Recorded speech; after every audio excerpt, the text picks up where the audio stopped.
하나님 아버지 감사합니다. 오늘도 이렇게 주의 전에 나와서 예배드리게 하시니 감사드립니다. 명절 연휴가 길지만 또 이렇게 주의 전에 나오게 하시니 감사드립니다. 오늘 드리는 이 예배가 온전히 주님만을 위한 예배가 되게 해주시고 오늘 드리는 이 찬양이 주님만을 위한 찬양이 되게 주님께서 인도해 주세요. 아멘. 감사드리며 예수님의 이름으로 기도드렸습니다. 아멘. 다 같이 박수 치면서 감사함으로 찬양하도록 하겠습니다.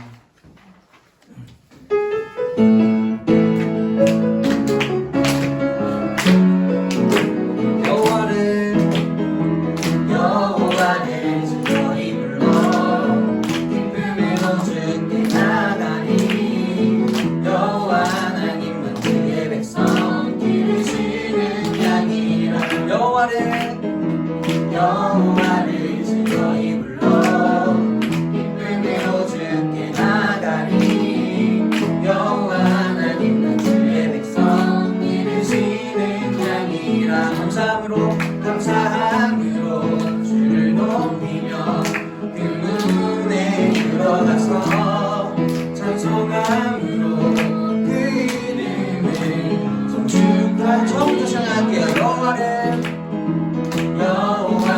즐거이 불러 기쁨으로 주께 나가리 여호와 하나님은 주의 백성 기르시는 양이라 여호와를 즐거이 불러 기쁨으로 주께 나가리 여호와 하나님은 주의 백성 기르시는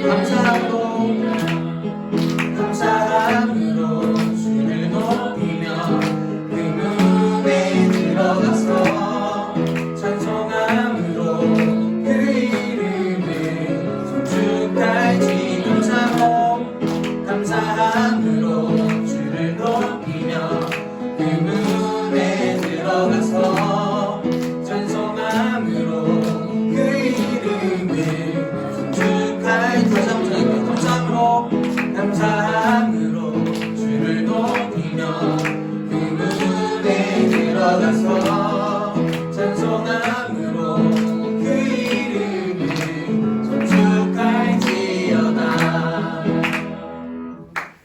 네, 다음 찬양은 지난주에 불렀던 찬양이죠. 하루의 은혜 찬양하도록 하겠습니다.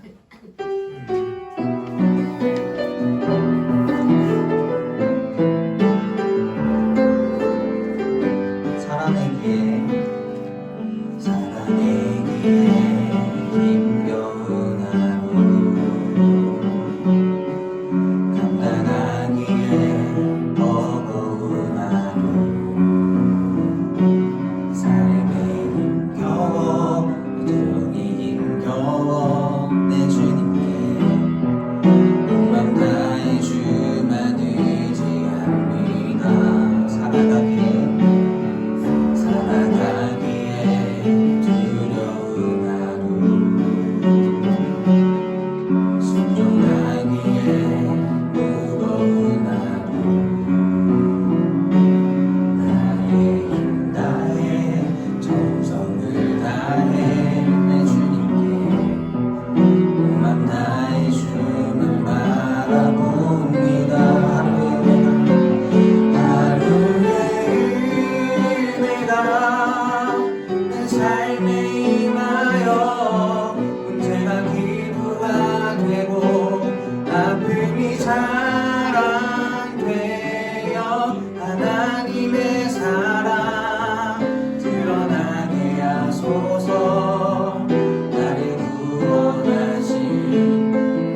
주만 의지합니다. 살아가기에 두려운 하루, 순종하기에 무거운 하루, 나의 정성을 다해 내 주님께 온맘 다해 주만 바라봅니다. 하루의 은혜가 내 삶에 임하여 문제가 기도가 되고 아픔이 자랑되어 하나님의 사랑 드러나게 하소서. 나를 구원하신 그 사랑, 하루의 은혜가 이곳에 임하여 고난이 축복이 되고 상처가 간증되어 영원하신 사랑 신뢰하게 하소서. 하루를 살아가니 주소. 하루의 은혜가 내 삶에 임하여 문제가 기도가 되고 아픔이 사랑되어 하나님의 사랑 드러나게 하소서. 나를 구원하신 그 사랑, 하루의 은혜가 이곳에 임하여 고난이 축복이 되고 상처가 간증되어 영원하신 사랑 신뢰하게 하소서. 하루를 살아가니 주소서.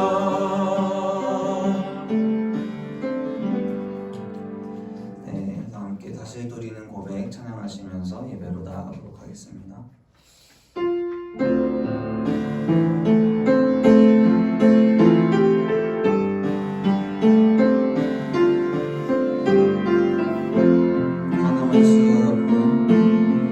가늠할 수 없는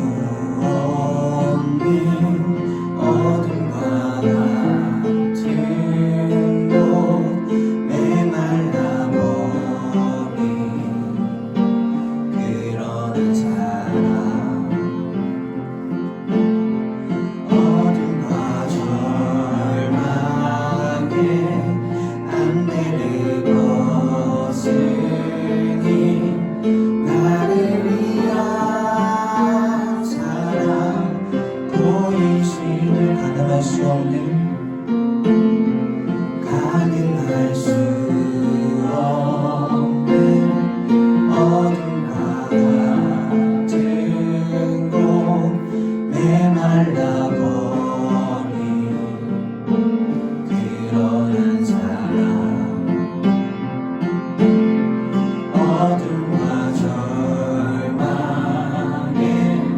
안 되는 것으니 나를 위한 사랑 보이심을 흘렸지.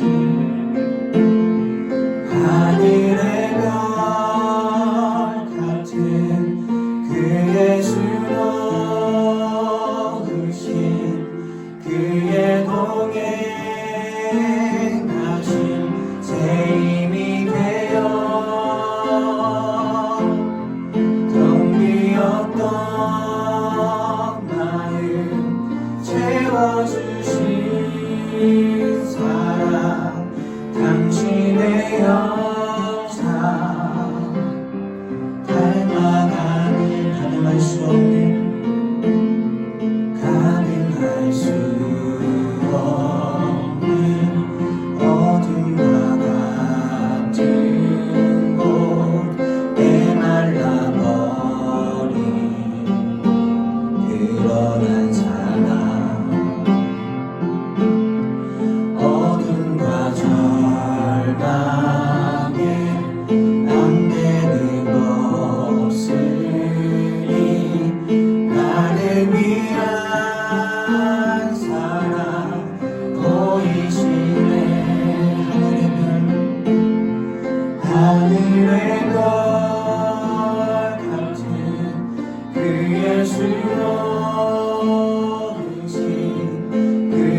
그의 수고이신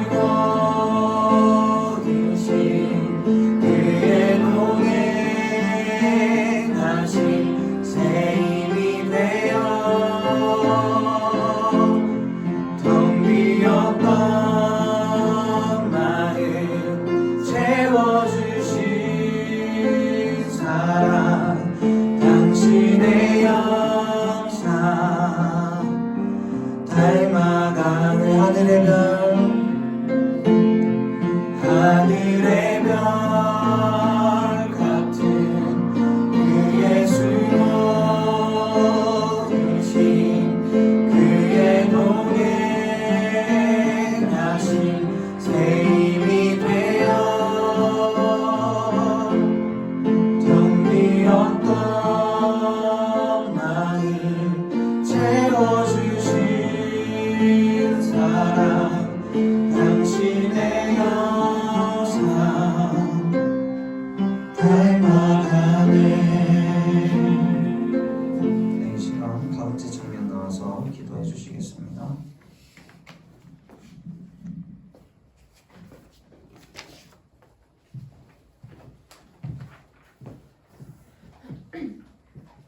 기도드리겠습니다. 은혜와 사랑이 많으신 하나님 아버지, 이 시간 드려지는 예배를 기쁘게 받아주시며 은혜와 기쁨과 감사가 넘치는 예배의 시간이 되도록 인도해 주세요. 헤아릴 수 없는 큰 은혜를 받고 살아왔지만 아직도 저희들의 믿음은 옛 모습 그대로이며 예배와 기도의 모습들이 너무나도 부족했고 아직도 세상 것에 더 열심을 내고 주님의 영광을 위해서는 너무나도 인색하게 살아왔던 저희들, 이 시간 주님께 회개하오니 용서해 주세요. 주님의 택함 받은 저희들, 주님의 거룩한 뜻을 우리가 사는 날 동안 늘 가르쳐 주시고 주님께서 우리를 위하여 세워놓으신 계획에 따라 살며 헌신하는 저희들이 될 수 있도록 인도해 주세요. 오늘 오지 못한 청년들이 있습니다. 주님의 날을 잊지 않고 각자의 자리에서 주님의 날을 지키게 하여 주세요. 주님, 청년들 각자의 기도 제목이 있습니다. 학업을 놓고 진로를 놓고 장래의 배우자를 놓고 고민하며 걸어가는 청년들의 발걸음 가운데 주님께서 항상 함께하여 주세요. 김재길 목사님을 위해 기도합니다. 늘 영과 육이 강건케 하시고 성령의 충만함으로 항상 함께하여 주시고 주님과 늘 연합한 가운데 맡겨진 일들을 넉넉히 감당하게 하여 주세요. 말씀을 들을 때 이 말씀을 통해 우리 청년들이 믿음의 자녀로 살아갈 수 있도록 도와주시고 한 주간 말씀 붙잡고 살아가는 청년들이 되게 하시고 그 은혜를 삶의 현장에서 누리는 우리 모두가 되게 하여 주세요. 청년부를 섬기는 부장님과 이들에게 지혜와 능력을 더하여 주셔서 항상 행복한 청년들의 신앙 공동체를 만들어 가게 해주세요. 마치는 시간까지 함께 해주실 것을 믿으며 예수님의 이름으로 기도합니다. 아멘.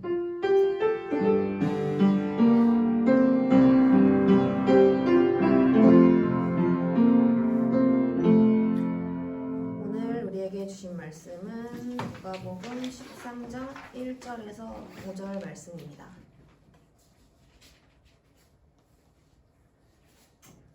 다 찾으셨나요? 네. 다 찾으셨으면 봉독하겠습니다. 그때 마침 두어 사람이 와서 빌라도가 어떤 갈릴리 사람들의 피를 그들의 제물에 섞은 일로 예수께 아뢰니 대답하여 이르시되 너희는 이 갈릴리 사람들이 이같이 해 받음으로 다른 모든 갈릴리 사람보다 죄가 더 있는 줄 아느냐? 너희에게 이르노니 아니라 너희도 만일 회개하지 아니하면 다 이와 같이 망하리라.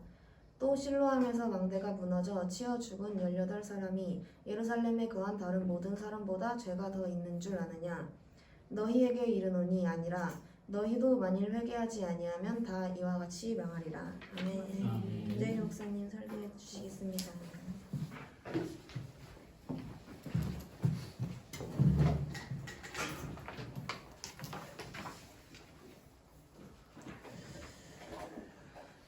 하나님은 참되신 분입니다. 그가 참되시기에 그의 뜻도 참된 겁니다.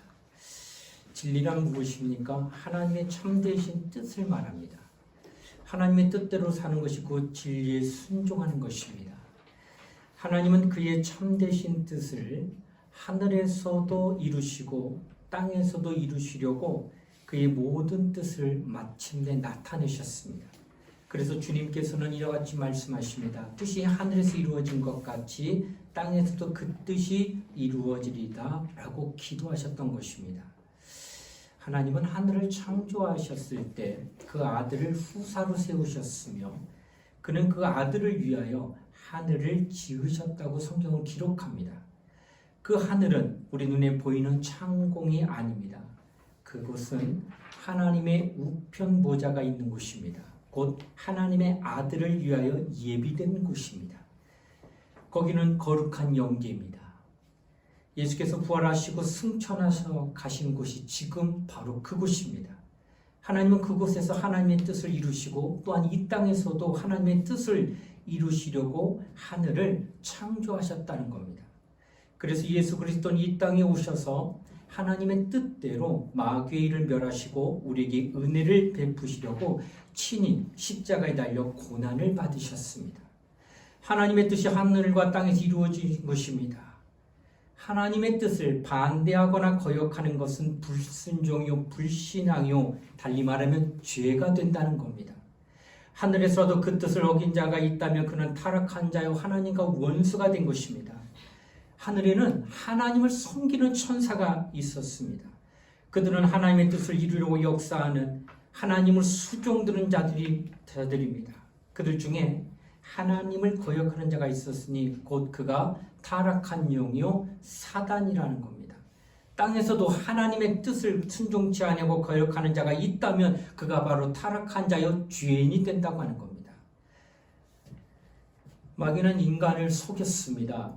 미혹하여 인간으로 하여금 하나님의 뜻대로 살지 아니하도록 거역하게 만들었습니다. 그래서 요한일서 3장 8절에 보면 죄를 지는 자는 마귀에게 속하나니 마귀는 처음부터 범죄함이니라고 말씀합니다. 이와 같이 인간은 하나님의 뜻을 마귀로 말미암아 거역하게 되어 타락한 자요 마침내 죄인이 됐다고 하는 것을 성경은 우리에게 말씀합니다.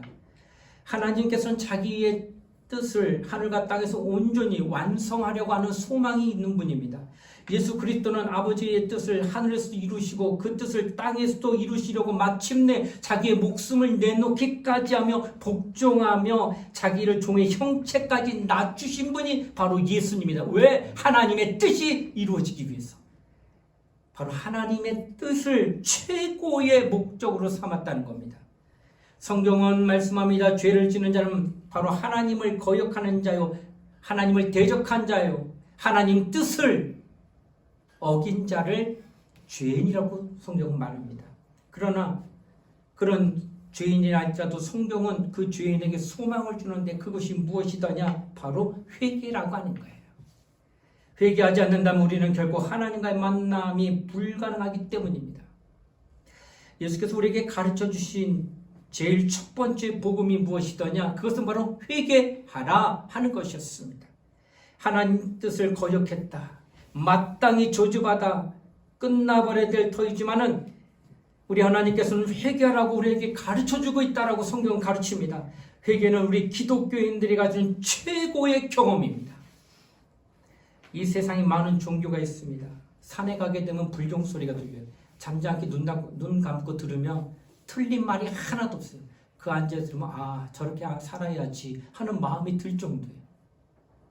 이렇게 경전은 굉장히 사람에게 윤리적이고 도덕적이고 완성하게 하게 하는 어떤 뚜렷한 목적이기 때문에 듣고만 있으면 내가 저렇게 살아야 되게 마땅하다 하는 마음이 들 정도예요.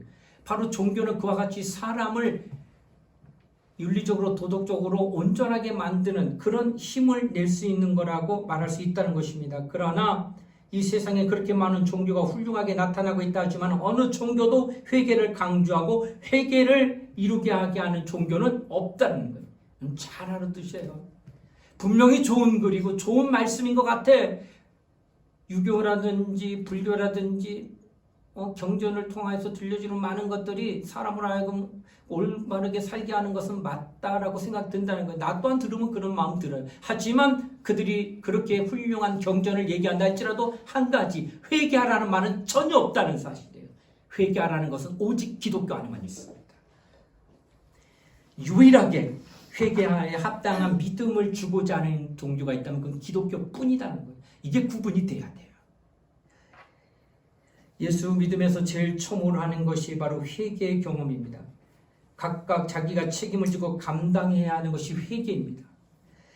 회개는 남이 해줄 수 없다는 거예요. 이것은 각각 자신을 위하여 해야 할 일입니다. 이것은 내가 회개함으로 하나님을 기쁘시게 아니 내 영혼을 위해서 회개한다는 거예요. 회개는 누구를 위해? 하나님을 위하여 아니 나를 위하여 하는 것이 회개라고 하는 것입니다. 하나님 우리에게 회개하라고 누누이 가르치십니다. 예수님의 제자들이 복음을 전할 때 예루살렘에 모인 많은 사람들이 앉아있을 때 형제들아 우리가 어떻게 하여 너희 제자들처럼 은혜 받을 수 있겠느냐? 라고 물었을 때의 제자가 말하기를 너희는 각각 회개하라. 그리하고 죄 없이함을 받으라. 그리하면 하나님께서 성령을 선물로 너에게 주시리라. 이렇게 말씀했다는 거예요. 회개하고 은혜를 받아 성령의 선물을 받으라고 말씀하고 있다는 거예요. 달리 말할까? 회개하지 않고는 결단코 은혜도 받을 수 없고 그리스도인 될 수 없고 하나님의 성령도 너에게 임하지 않는다라고 하는 거예요. 이와 같이 우리가 그리스도의 교회에 와서 경험하는 가장 큰 것은 바로 초신자든 어느 누구든 회개의 경험을 결코 초월할 수가 없다라는 사실을 성경은 증거하는 겁니다. 회개하지 않고 그리스도인 될 수 없으며 회개하지 않고는 결코 하나님을 아버지라 부를 수 없으며 또 회개하지 않고는 결코 하나님의 자녀가 될 수 없다는 사실을 성경은 가르치고 있다는 거예요. 내가 신앙생활 10년 했다고 남들이 볼 때 그리스도인을 말하면 그가 진정 회개하지 않았다면 하나님의 자녀라고 여기지 않는다는 거예요. 하나님이 인정하지 않는데 그가 어떻게 하나님 나라 갈 수 있겠냐는 거예요. 하나님의 자녀가 아닌 그를 하나님의 책임질 의무가 어디 있느냐는 거예요. 내가 내 자식이 예쁘지 않고 내 자식이 남보다 조금 부족해도 내가 끝까지 책임집니다. 왜? 내 새끼니까. 새끼이기 때문에 부모는 자식에 대한 죽을 때까지 책임의 의무를 감당하려고 몸부림을 칩니다. 하나님도 자녀이긴 까닭에 그에게 관심 갖는 거예요. 하나님도 자녀인 까닭에 그에게 사랑 베푸는 거예요. 하나님도 자녀인 까닭에 그를 향하여 모든 걸 쏟아붓고 있는 거예요.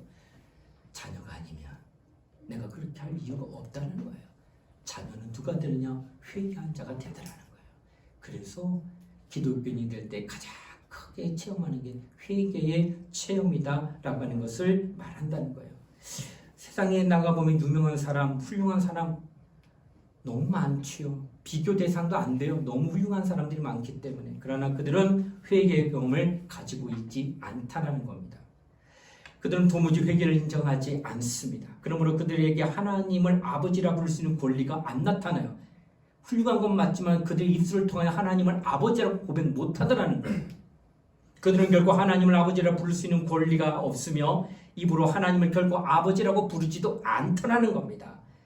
그들 자신이 그리스도인이라고 주장하지도 않으며 이는 회개의 경험이 없이는 결단코 그리스도인이 될 수 없기 때문인 거예요. 그들이 아무리 내가 볼 때 훌륭하게 보이고 남들이 볼 때 많이 배운 자요, 많이 가진 자요, 명성 있는 자요, 학식 있는 자라고 칭송을 받는 자라 할지라도 하나님을 아버지라 못 부르고 하나님도 그를 향하여 넌 나의 자녀라고 하지 않는다는 거예요. 왜? 저들이 회개하지 않기 때문에. 회개가 이렇게 하나님과 나 사이에 사람을 바라볼 때에 자녀이냐 하나님의 사랑과 있는 자냐 아니냐 자녀가 아니냐 구분을 하더라는 것입니다. 오늘날 이 땅에 회개하지 아니함으로 망하는 사람이 참 많다는 사실입니다. 회개는 하늘에서 할 수 없다는 겁니다. 회개 좋지요. 나 해야겠네. 차일피 미루다가 어느 때 하겠지 해야지 이러고 미룰 수가 없어요. 그렇기 때문에 하늘의 천사들이 하나님을 대적하고 타락하였을 때 천사들에게는 회개할 기회가 주어지지 않습니다. 왜? 하늘에서 타락했는데 거기서 회개가 안 되니까 쫓겨내려온 거예요. 이 말은 뭘까요? 하늘에서는 회개가 없다는 거예요. 그 회개는 어디서 하느냐? 회개는 땅에서 해야 된다는 거예요. 결코 하늘에서 할 수 없는 것이 회개라고 하는 것입니다. 땅에서 하되 언제 하느냐? 죽은 다음에 회개할 수 없다는 사실을 성경은 얘기합니다. 누가복음 16장에 부자와 나사로 이야기가 나옵니다. 부자는 죽은 다음에 회개하려고 참으로 몸부림을 칩니다. 근데 그것을 들어줄 자가 없다고 성경은 가르칩니다. 그는 하나님을 찾지만 그의 회개를 받아줄 하나님이 계시지 않자 그는 그의 조상인 아브라함을 불렀지만 아브라함은 구세주가 아닙니다. 아브라함은 그의 회개를 받아줄 권한도 없고 권리도 없는 자예요. 그러나 그가 부를 수 있는 건 고작 아브라함뿐이었다는 거예요. 그러나 그는 구세주가 아니기 때문에 그 지옥에서, 그 음부에서 그를 건져낼 수가 없다라고 하는 것이에요. 이처럼 부자는 회개하려고 몸부림쳐도 기회를 얻지 못하는 까닭은 이미 죽었기 때문에, 죽으면 회개가 안 된다는 거예요.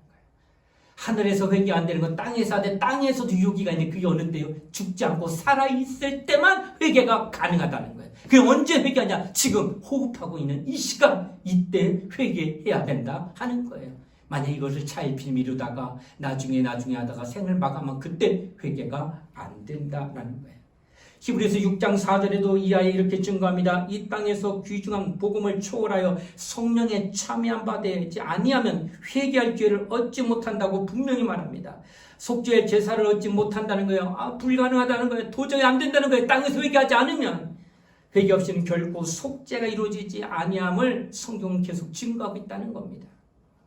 하나님의 성전을 들여다볼 것입니다. 그 성전에 들어갈 때에 성전 안에 보면 뜰이 있고 그 뜰에는 두 가지의 도구가 있는데 하나는 번제단이고 하나는 물두멍이 있다는 거예요.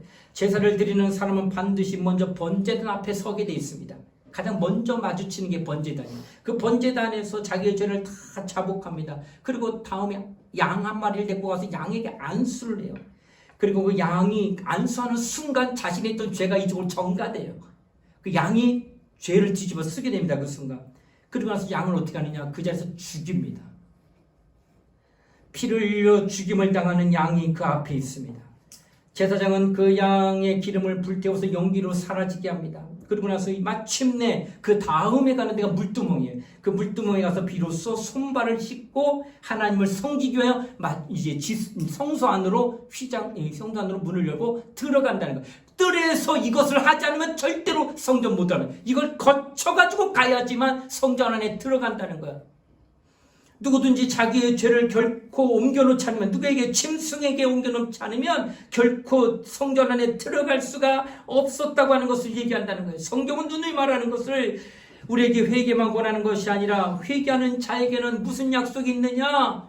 전가시킨다는 거예요. 뭐를? 내 죄를 옮겨놓는다는 거예요. 그래서 내가 죄가 없어진다는 거예요. 이것을 회개에 약속하고 있다는 약속인 겁니다.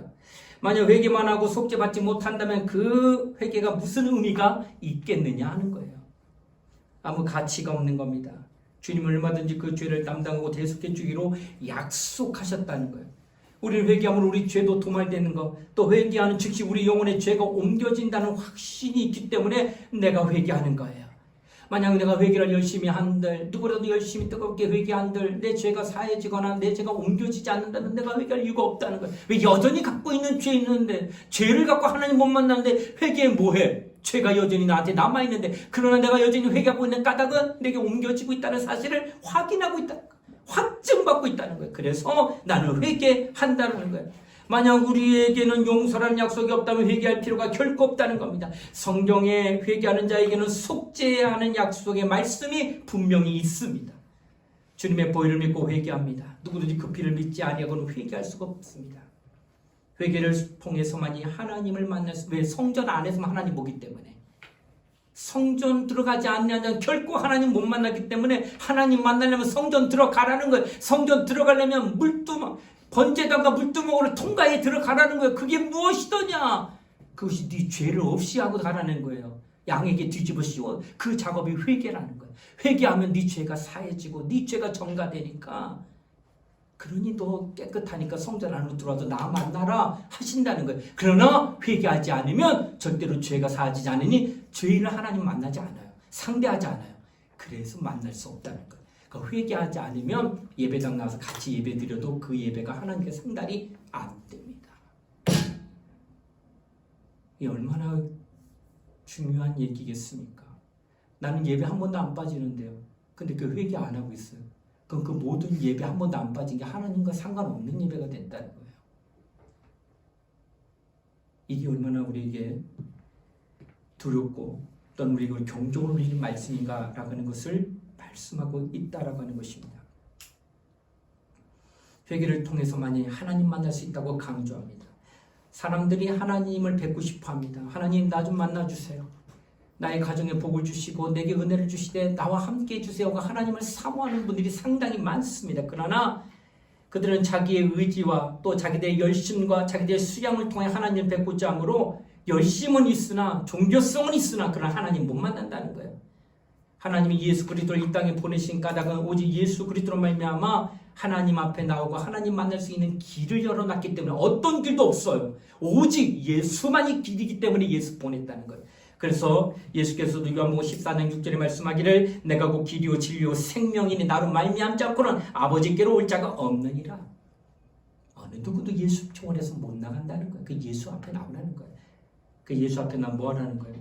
그의 피를 의지하여 그와 상관하라는 거예요. 속죄 받으라는 거예요.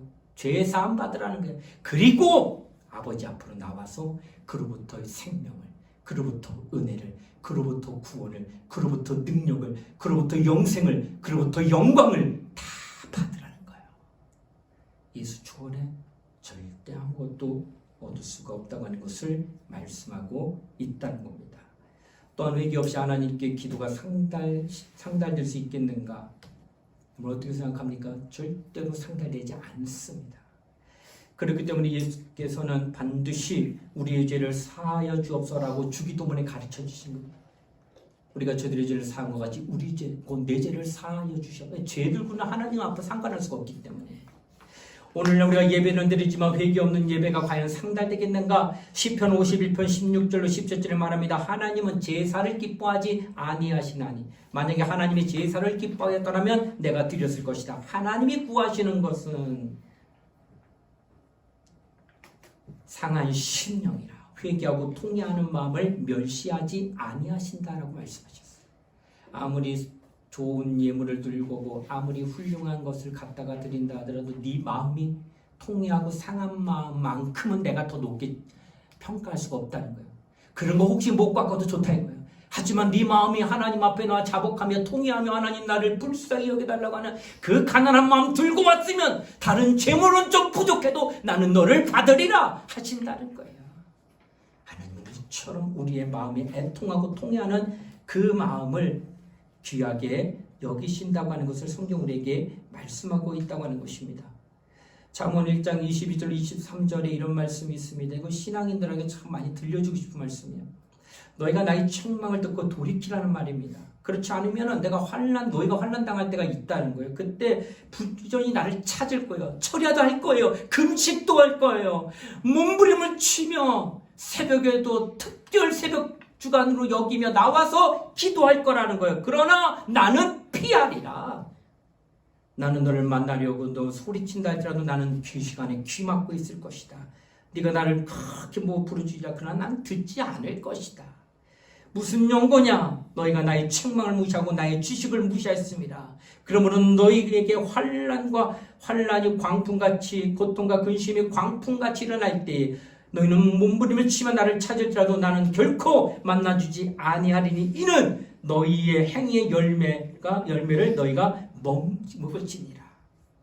아무리 우리가 부르짖고 하나님의 도움을 구할지라도 하나님 앞에 통회하고 애통하는 심령으로 하나님 앞에 자신의 잘못을 고백하며 하나님의 없이는 살 수 없다고 긍휼히 여기는 마음, 불쌍히 여기는 자가 되지 아니하고는 뻔뻔하게 나와서 도움을 간청한다 할지라도 난 절대로 귀를 막고 눈을 막고 아무 대답도 안 하고 안 보겠다는 거예요.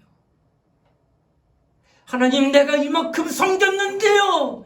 하나님 내가 11조 세번 이렇게 했는데요. 하나님 내가 봉사를 얼마나 했는데요. 근데 왜 나는 돕지 않으세요? 하는 마음으로 애통하며 다급한 문제일수록 자신의 뭔가를 끄집어낼 거예요. 내가 이렇게까지 했는데 왜 나 안 도와주세요? 하고 몸부림을 칠 거예요. 그러나 하나님은 아무 대답 안 하겠다는 거예요. 왜 그럴까? 회개하지 아니하니까. 하나님 앞에 네 모습을 정직하게 드러내고 나오지 않으니까 하나님이 대답 안 하겠다는 거예요. 남일 볼 때는 왜 저러시지? 저렇게 열심히 신앙생활하는데 왜 저 집은 저렇게 어렵지? 저 사람은 저렇게 열심히 하나님 앞에 기도하는데 왜 저렇게 하나님의 도움 못 받지? 의문이 생길 수도 있겠지만 원인이 있다는 거예요. 남은 몰라도 그 자신이 하나님과의 독대에 있을 때 회개하는 게 없다고 한다면 하나님 상관 안 하겠다는 거예요. 내 신앙 남이 보여주려고 하는 거예요? 아니요. 남은 하나도 몰라도 좋아요. 나는 하나님과의 관계예요. 이게 신앙이에요. 그 하나님과의 관계에 막힘 없는 것은 골방에 들어가 회개하는 시간을 다른 사람 아무런 나는 알아야 돼요. 하나님과 회개하지 않으면 아무것도 하나님으로부터 은혜도 응답도 도움도 받을 수 없다는 것을 성경은 증거하고 있습니다. 하나님 주신 영적 존재로 하늘의 천사들과 땅에 있는 인류가 있습니다. 하나님께서는 회개의 은총고 회개할 수 있는 귀정한 축복을 천사들에게는 허락지 아니하고 인간에게만 허락했다는 사실입니다. 이것이 호흡이 있을 때만 유효한 것이에요. 서두에도 말씀드렸지만 육체가 있을 때만 회개하지 육체가 죽고 난 뒤에는 아무리 애걸 복걸해도 절대로 회개가 되지 않는다는 거예요. 그러므로 지금 호흡할 때 하지 않으면 죽은 다음엔 다시는 회개할 기회를 얻지 못한다는 것이 성경입니다. 그래서 성경 가운데 여러분 절대로 회개를 미뤄서는 안 된다는 거예요. 그래서 늘 회개해야 돼요. 회개 나 잘못한 거 많이 없는 것 같은데 나도 회개 많이 할까? 내가 목사인데 그 남들보다 더 열심히 기도도 하고 거룩하게 살고 노력하는데 그 행함으로 품행으로 지은 죄는 그리 많지 않을 거라 생각하는데 마음으로 지은 죄 요즘 많아요. 그러니까 마음으로 지는 죄 눈에 볼 때 꼴 보기 싫은 거. 저걸 그냥 이런 마음들도 있어요. 저걸 살려 죽여 이런 마음들도 있어요.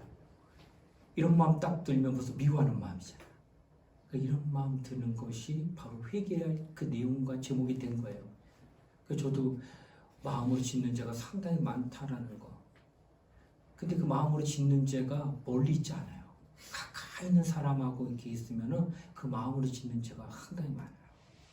근데 여러분들 주변에 보면은 제일 사랑하는 사람이 제일 열받게 하고, 제일 사랑하는 사람이 제일 가슴 아프게 하고, 제일 사랑하는 사람이 뭐 그냥 천당과 지옥을 왔다 갔게 만들고 막 이렇게 한단 말이에요. 그럴 때마다 그냥 그럼 되는데 마음에 미워하는 마음.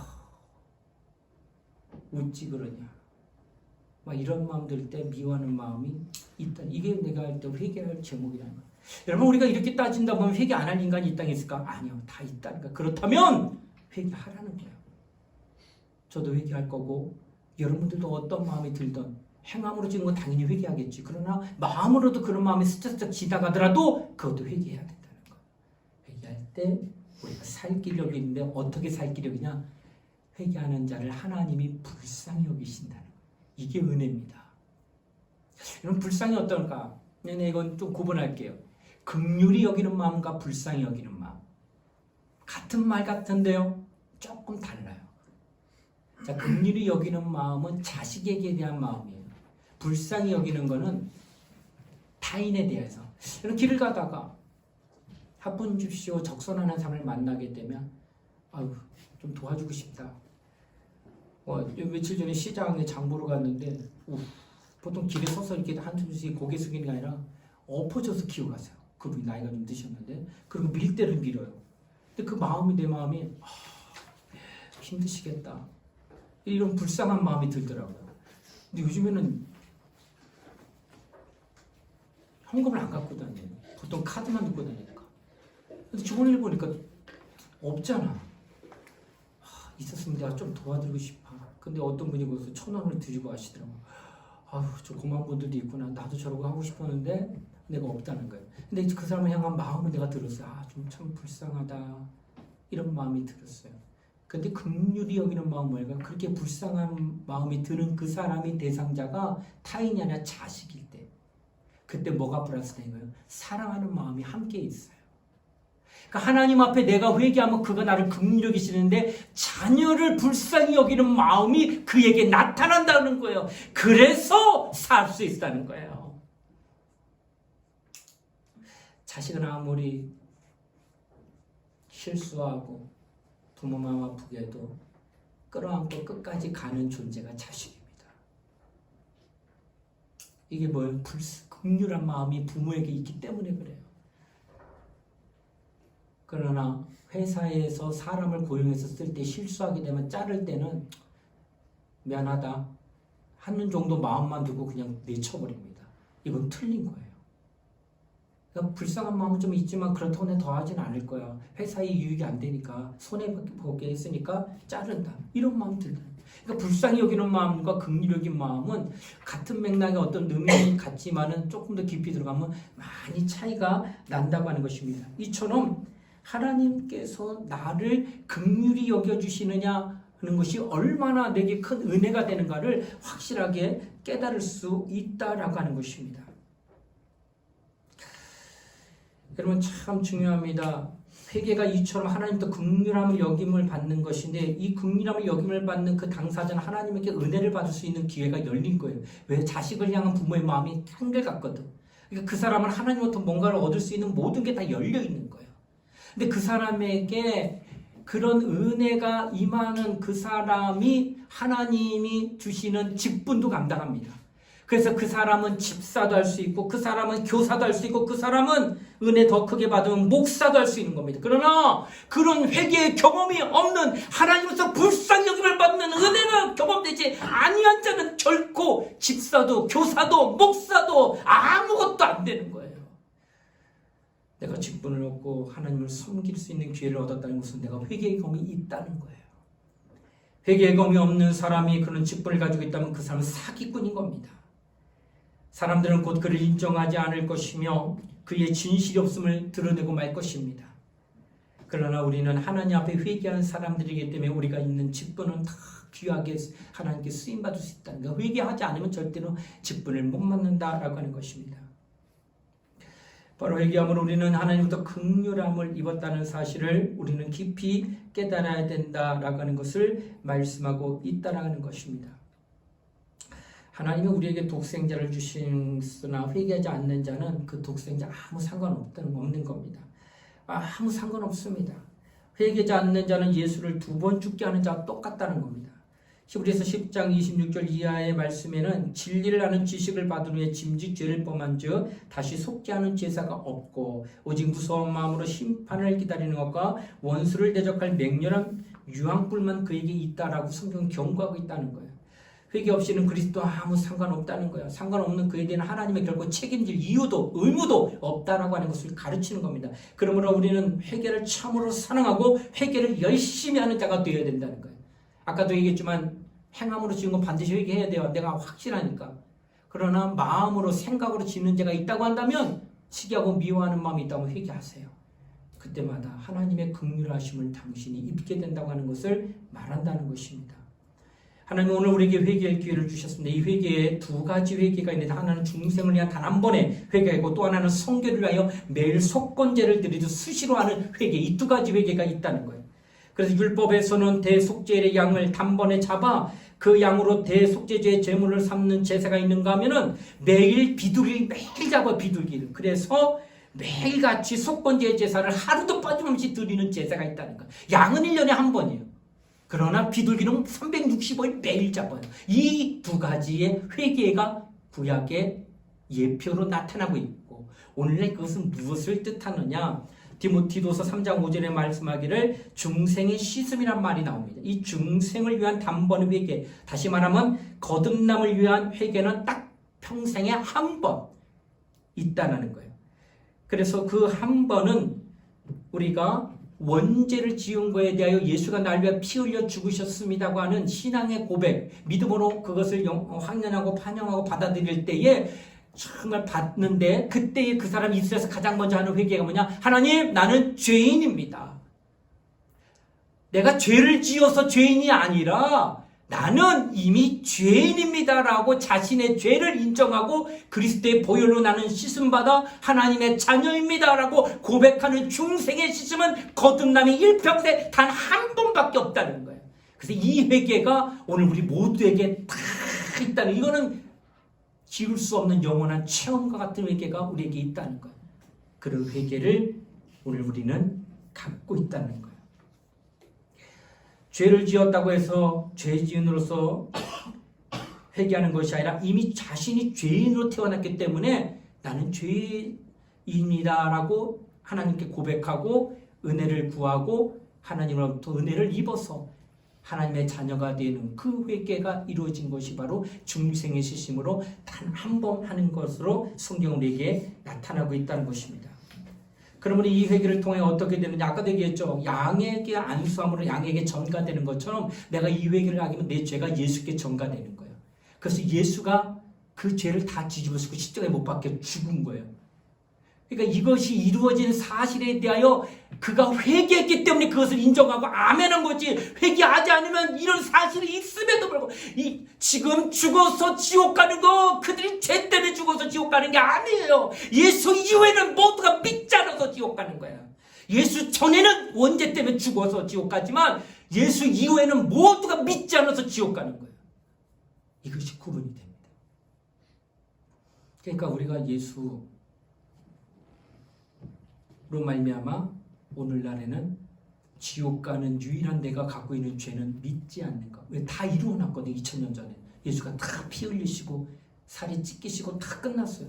다만 그것이 효력이 나타내면 나는 죄인입니다 하고 회개하고 그것을 받아들이는 일밖에 없다는 거예요. 그런데 회개하지 않아? 그렇다면 하나님 예수와 상관없는 자, 예수와 상관없는 자 하나님 관심도 없다는 거예요. 하나님의 관심은 이렇게 회개한 자에게만 나타나고 있다라고 하는 것입니다. 바로 이 하나님 앞에 회개하여 중생의 씻음 얻은 자에게 거듭남을 가진 자에게 가장 첫 번째 나타나는 그 입술의 고백이 무엇이더냐? 하나님 아버지 하고 아버지라고 부르는 거예요. 그러니까 회개하지 않으면 결국 하나님을 아버지라 부를 수 없다라고 하는 것을 성경은 말씀하고 있다는 거예요. 그러니까 우리는 하나님을 아버지라고 하면 당신 회개해서 중생의 씻음 거듭난 자가 맞구나 할 수 있다는 거예요. 그러나 거듭나지 않고 중생의 씻음을 경험하지 못한 자는 결국 하나님을 아버지라 부를 수 없다는 거예요. 이런 자 누구예요? 불신자들이에요. 믿지 않는 자들은 결국 하나님을 아버지라 안 합니다. 그냥 하나님 뭐 이렇게 표현할 수 있어도 그분을 향하여 아버지 이렇게 말 못해요. 꼭 중생을 씻음을 경험한 자, 곧 거듭난 자, 이런 자만이 하나님을 아버지라 부를 수 있다는 거예요. 바로 이와 같이 우리는 하나님의 아들을 말미암아 하나님과 함께하는, 하나님과 관계할 수 있는 자가 되었다라는 것을 성경은 우리에게 말씀하고 있다라고 하는 것입니다. 예수를 초월하여서 결코 아무것도 할 수 없다는 거예요. 왜? 이런 모든 것들이 다 예수와 관계 있는 거예요. 상관하고 있다고 하는 것입니다. 베드로가 예수님 앞에 나왔을 때 예수께서 그들의 발을 씻기신 적이 있어요. 그때 좀 황송하니까 베드로가 말합니다. 내 발 씻을 수 없습니다. 그래서 예수께서 뭐라 말씀하셨느냐? 내가 만약 네 발을 씻지 않으면 난 너와 상관이 없느니라. 이렇게 얘기했단 말이에요. 그러니까 내가 네 발을 씻지 않으면, 나에게 씻음 받지 않으면, 그러면 나는 너랑 상관없다는 거예요. 네 죄가 나로 말미암아 씻음 받지 않으면, 네 죄가 나로 말미암아 정가되지 않으면 넌 나 상관없다는 거예요. 나와 상관없는 너 하나님도 상관하지 않는다는 거예요. 하나님과 상관하려고 하느냐? 그렇다면 나랑 먼저 상관하자는 거예요. 나랑 상관하려면 내가 흘린 피를 믿으라는 거예요. 그러면 어떻게 해야 되는 거예요? 너 회개하라는 거예요. 내가 죄인입니다. 이거 회개하게 되면 하나님과 상관하게 되고, 그때로부터 우리는 하나님부터 긍휼히 여김을 받으며 그에게 은혜를 받을 수 있다고 하는 것을 성경은 말씀하고 있다라고 하는 것입니다. 우리가 오늘날 세례 받는 것도 깨끗해지신 거예요. 그래서 아까 서두에 말씀드렸던 것처럼 각각 회개하고 세례를 받으라. 그리하면 죄사함을 얻게 되고 성령을 선물로 받으리라, 이렇게 말씀하셨어요. 이렇게 세례 받는 것도 중생의 씻음에 대한 고백하는 거예요. 입술로 내가 세례교인 됐습니다. 내가 거듭난 사람입니다. 내가 그리스도 안에 있는 사람입니다. 내가 이제 중생의 씻음 받은 사람입니다. 나는 하나님의 자녀입니다. 이 고백을 한 거예요. 세례 받으면서. 우리에게 이처럼 단번에 회개가 우리에게 누구나 있어야 되는 거고, 또 하나는 매일매일의 회개가 있어야 됩니다. 구원을 위한 회개는 중생의 씻음에 거듭남의 회개 한 번뿐이지만 성교를 위해서는 매일같이 회개해야 된다는 거예요. 그래서 성품으로 인하여 지은 죄들, 또는 그것이 마침내 나타나서 행위로 나타나는 지은 죄들은 모두 다 회개해야 된다는 거예요. 이것은 평생 하나님 앞에 회개함으로 말미암아 자신의 그 성품죄나 자범죄, 본죄라고 하는 것들이 다 씻음 받을 수 있고 깨끗함 받을 수 있다는 거예요. 이렇게 되면 그 사람은 점점 거룩해집니다. 여러분, 사람이요, 작업복 입으면 어때요? 제가 작업복 일할 때 보면요, 아무데나 털썩털썩 앉아요. 뭐 이미 더러운 옷 입었는데 힘들면 막 먼지구덩이도 앉아요. 다리 아프다고. 그런데 옷이 하얀 거 입고 새 옷 입고 나가면 아무 때나 앉아요. 한 번 더 훑어봐요. 먼지 넣거나 더러운 거 묻을까봐. 이게 뭘 뜻할까요? 자신의 그 삶을 점점 회개하며 거룩하게 만들면 죄가 보인다는 거예요. 이거 죄다. 이거 죄 아니다. 왜? 확연하게. 왜? 내가 성결해지면 성결해질 수 있도록 더러운 것들이 눈에 띄어요. 그러나 내가 더럽잖아? 작업복 입고 있잖아? 그러면 그냥 아무 데나 털포덕 앉아요. 그런 거에 대한 상관하지 않아요. 죄의식이 약해지는 거예요. 그러니까 자기가 거룩해지면 거룩해질수록 더 성결로 쭉쭉 나가는 거예요. 왜? 보이니까 이건 죄라는 게, 이거는 타락이라는 게, 이거는 악하다는 게 보입니다. 그러니까 회개 잘하는 사람은 점점 더 거룩해지는 거예요. 자기가 알아요. 이게 안 된다는 거를. 근데 회개하지 않으면 작업복 입는 건 똑같아요. 그럼 뭐 아무 데나 참고도 않고 하고 싶은 거 다 하지. 옷 묻혀도 이미 더러운데 더 묻혀도 그놈이 그놈이다. 이렇게 생각하게 되면 죄에 대해 무감각해지고 그 사람은 거룩하지 않아. 성결해지지 않아요. 회개하지 않는 자라는 게 보입니다. 그래서 여러분 성결을 위해서는 회개를 잘해야 돼요. 누구보다도 더 열심히 하나님 앞에 나와 회개해야 돼요. 그러면 그럴수록 그 사람은 거룩해집니다. 거룩해지면 아까도 얘기했지만 가장 큰 은혜는 회개함으로 극률함을 요구해요. 그래서 하나님이 그를 인도하시는 거예요. 거룩해지려고 자꾸 그도 노력하고 하나님의 그 모습 보고 기뻐하시면 더 거룩한 길을 만. 그러니까 거룩한 경우 계속 거룩하게 되고 아닌 것 그냥 계속 안 되는 거예요. 근데 이것을 딱 구분할 수 있고 이것을 딱 끊을 수 있는 건 회개밖에 없다는 거예요. 내가 지금은 거룩하지 않지만 내가 이쪽으로 가려면 너 회개하시면 돼요. 회개하고 또 하고 또 하다 보면 어느 순간 자꾸 닦아지고 깨끗해지고 몸이 점점 깨끗해짐을 느끼게 되면 그때부터 거룩하지 않은 것들이 보여요. 아, 더러운 것들이 피하게 되는 거예요. 그러면서 점점 주님을 가까이 하고 주님도 그를 가까이 하는 거예요. 이것이 굉장히 성경에 나타나는 성결하면서 나타날 수 있는 하나님과의 관계입니다. 그러니까 의지를 사용해서 더 하나님 앞에 나가면 나갈수록 그런 은혜를 입는다라고 하는 것입니다. 사랑하는 우리 청년들, 우리 주님의 말씀을 기억하시면서 우리 모두 다 참 회개 많이 하시고 그 누구보다도 생각으로도 좋고 행함으로 좋은 거 모두 다 회개하여 하나님 앞에 기도하는 우리 모두가 되시기를 주의 이름으로 부탁을 드리겠습니다. 기도하겠습니다. 하나님 감사드립니다. 오늘도 하나님께서 저희들을 사랑하셔서 주의 은혜 가운데 인도하시고 회개하는 우리 청년들 다 되게 하셔서 거듭남의 중생의 씻음뿐만 아니라 더 나아가서 이들이 정말 성결해짐으로 거룩한 영혼 될 수 있도록 축복하여 주시옵소서. 감사를 드리며 예수님 이름 받들어 기도드리옵나이다. 아멘.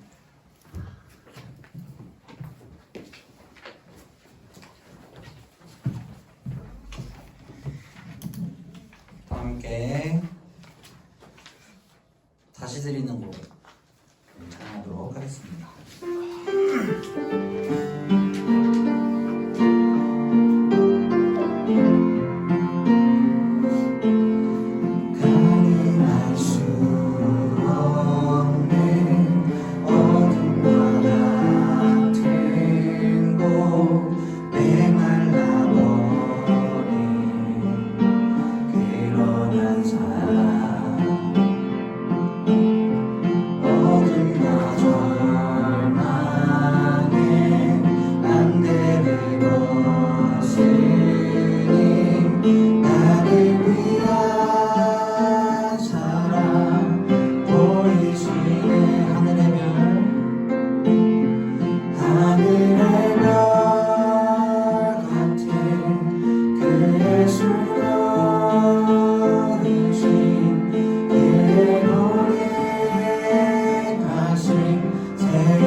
아버지, 아버지의 이름을 거룩하게 하시며 아버지의 나라가 오게 하시며 아버지의 뜻이 하늘에서와 같이 땅에서도 이루어지게 하소서.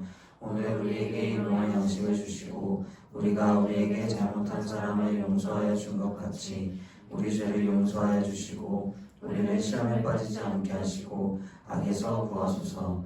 나라와 권능과 영광이 영원히 아버지의 것입니다. 아멘.